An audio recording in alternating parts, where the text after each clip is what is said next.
Eoin Sheahan has been very brave in his journalism in Japan. We're going to cross over to him very shortly, and he was particularly brave talking to Ian Foster at the press conference as well earlier. Ian, you were saying earlier in the tournament that the All Blacks don't have any tricks up their sleeves, they just execute better than everybody else. Do you think Joe Schmidt may have a trick up his sleeve, something that he's been holding back for this weekend?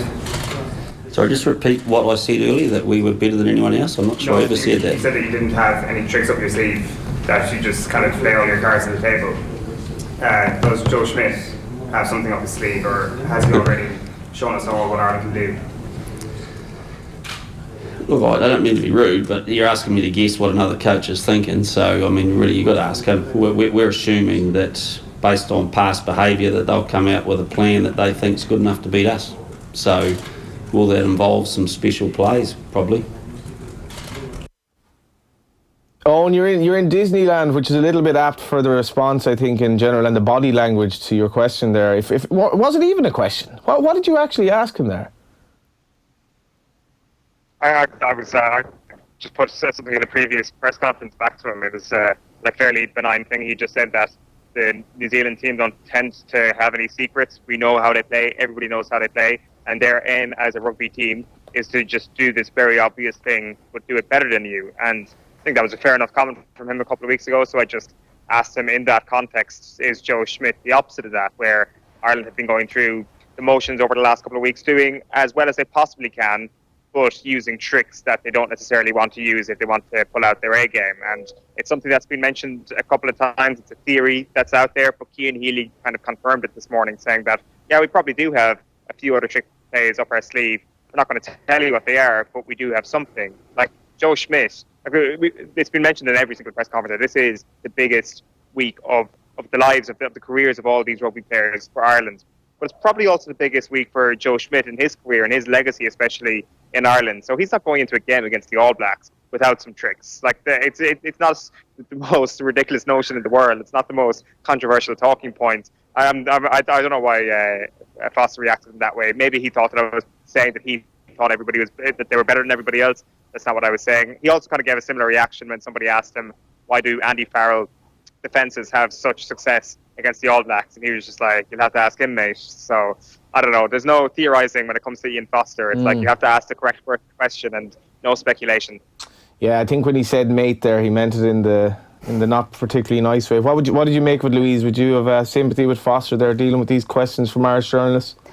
Not much sympathy, no. Think fair play, Owen. But man, Owen. Yeah. But, like, again, it just shows maybe they are a little bit on edge. Because he certainly kind of got under his skin, poked a little bear there, you know, because he could have just rolled with the punches and gone along with, oh yeah, I'm sure they did, and oh yeah, they've had good success with their defence coaches, but he actually got a little bit. Did you poke a bear, Owen?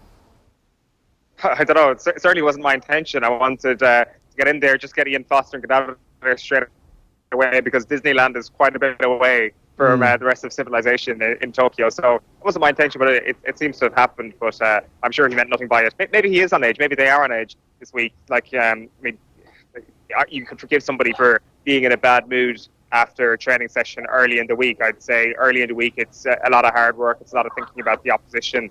And then later in the week, you start to enjoy yourself a little bit more. Also, as well, the All Blacks haven't really played for quite some time. If we want to perhaps dig a little bit deeper into the psyche here of Ian Foster, if I was around the same people and players for whatever this is going to be 13 days without playing a match, I might start to get sick of them as well. But by all accounts, the training session they put in last Friday was test conditions. It was above test conditions at times. He said that they went pretty intensely for that. So I think in terms of being rusty, that's not going to be an issue, as we were talking about yesterday for the All Blacks. But yeah, he was up. And then, as I say, came out here, Disneyland, where Cian Healy, Simon Easterby were doing media. It's kind of weird when you're actually on the Disneyland Express, all the windows kind of carved into the shape of Mickey Mouse, and you can hear You've Got a Friend in Me, the well-known Toy Story banger, playing as you're going to find out whether or not Bundy Aki is going to have his ban appeals. So the news there is that we're going to get a full report from the Independent Disciplinary Committee over the next 48 hours or so. We obviously got bullet points last night, kind of an abridged version of that. We know the full scale of their reasoning over the next couple of days, and then Ireland will decide whether or not they want to appeal. Bundy Aki is put to train this week, which is kind of important. It's important to be able to get on the pitch and actually have test-like conditions for the early part of this week especially. So he's been helping out. He's not sulking this week. So that's the one silver lining we've got to all of this. He doesn't necessarily have to sit out all involvement with the team. I presume it's very, very unlikely, is it, that this will be turned around? Hugely unlikely. I'd be astonished if he was available this weekend. I'd be surprised, to be honest, if he got back for any part of the World Cup, to be honest. Like, he's already got a reduction, let's not forget. This was a 6-week ban that's been brought down to a 3-week ban because of good behaviour. Now, maybe they get some wiggle room and they get it down to a 2-week ban or something like that, and then all of a sudden the rest of the week becomes a little bit easier for Bundy Aki because he's trying to help his teammates get through a quarter-final and perhaps set themselves up for winning a semi-final, and then he might be able to play in a World Cup final, but that's very much putting it on the long finger. I don't think many people are actually expecting Ireland to reach the World Cup final, because after losing that Japan game, we've kind of hammered home how difficult the path this is going to be. You've got to beat New Zealand and England now, whereas previously it could have been South Africa and, say, Wales, and that would on paper look like a much easier path to the final. So whether it's 3 weeks or 2 weeks or 1 week, I don't think Bundy Aki minds, but he is on the training pitch. He is helping drive those standards on, and Simon needs to be earlier on. I was pretty happy with that. Is that a giant cake in the background, or what is it? No, that is the Disney store. That is Okay. probably made in a cake sort of shape. We've got Minnie Mouse's, multiple Minnie Mouses there, and then that's Mickey Mouse, obviously, the giant gold figure there over my shoulder, but I'm sure you'd recognise him. Yeah. Any questions for your fellow Kerry native? And you bacon and Well, cabbage I just like to say that I've filed my latest piece for the Kerry's Eye newspaper down at home, and I made the exact same comparison between the Kerry and Dublin match and There you the are. Ireland New Zealand.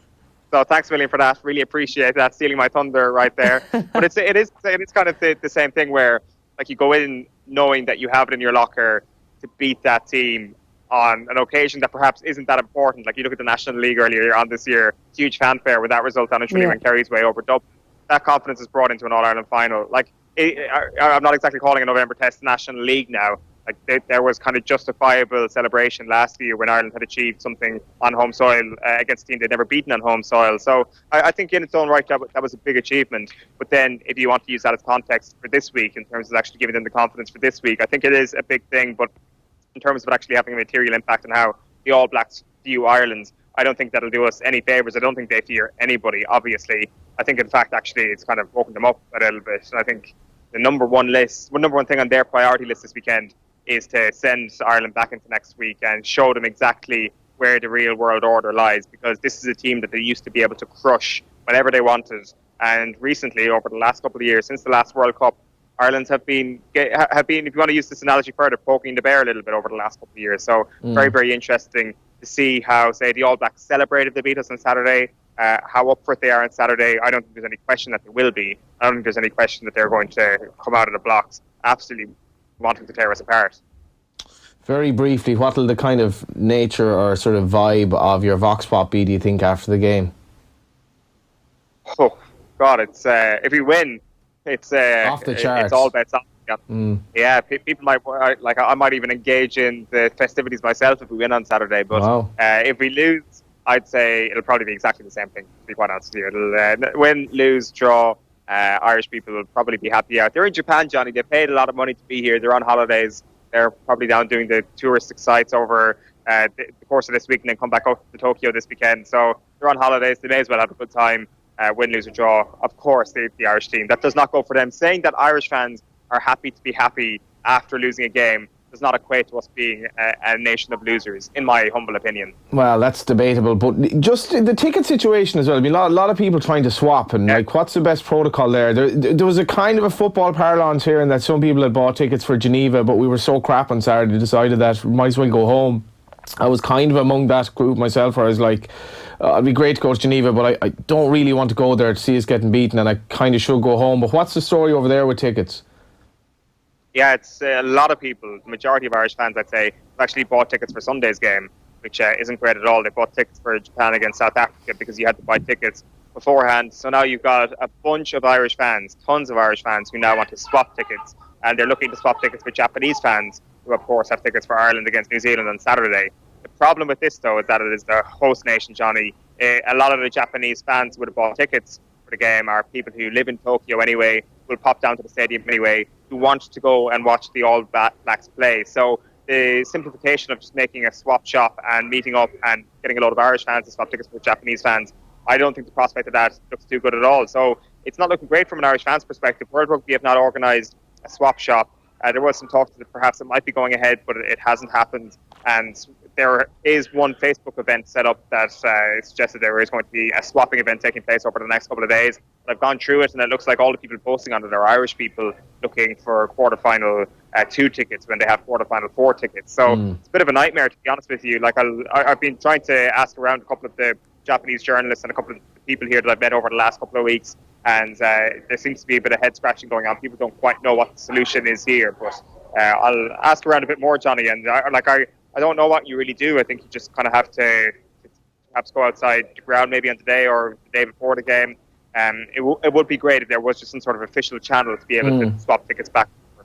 Thanks very much for your time as ever, Owen. Cheers, folks. Chat to you soon. Yeah, Keith Ginnity, one of Meath Hill's finest footballers, I think we can guess who wrote this, is trying to swap 5 Category B tickets for the Japan-South Africa quarter-final. He's in Tokyo from tomorrow and has physical tickets ready to swap. Thanks a million for coming in. Yourself? Sorry? Thanks a million for coming in. Thanks. You're a fan of the bacon and cabbage? Yeah. Sorry, you ran into the tickets there, and thanks a million for coming in. I wasn't sure you can swapping tickets. Yeah, I think that is it. We're done with Owen for the time being, and the ticketing situation. Just I suppose, keep on social media and see what happens, because I know there are lots of people who want to swap. And best of luck in the near future as well. We'll have you in soon, no doubt. Cheers, thanks very much. What's the Ireland-New Zealand score, or what's the margin of victory or defeat? If we win, it'll be tight, and if we lose, it could be more than tight. It could be pretty bad. Oh no, I don't think it'll be Slightly pretty hedging your bad. bets there. But yeah, it could be 15 points or so. But if we win, it'll be within a converted try score.